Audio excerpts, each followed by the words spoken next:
I'm updating my analysis on Aussie yen to see if this year will be as bearish as I originally thought.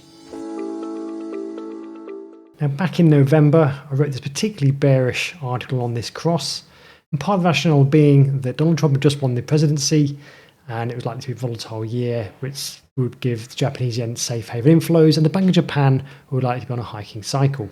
But price action around that 33-year high set last year was also very, very similar to what we saw around the 2007 and 2008 top.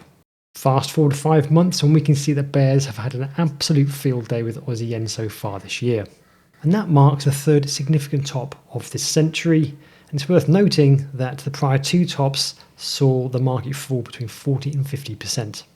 Now, looking at the monthly chart, Aussie yen has fallen around 21.2% from the cycle high to this cycle low, but there's some pretty decent support levels around 86.2, and the market for now at least is trying to hold above it. But the way that we've seen momentum really accelerate into these lows, it's not quite as aggressive this one, but it's getting there. So I think we are probably looking at a lower market.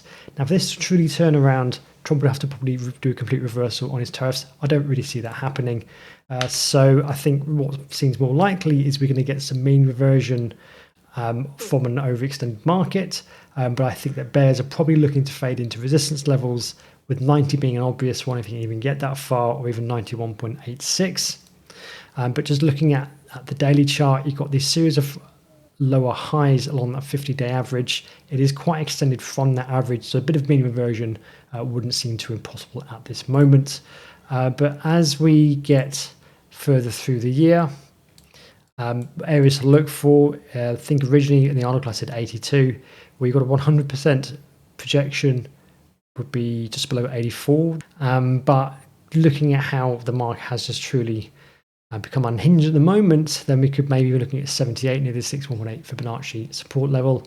But if we're looking at a severe downturn, then maybe even 75. But anyway, of course, it really is down to what Trump does at this moment in time. I hope it's useful. Wish you best of luck with your trading.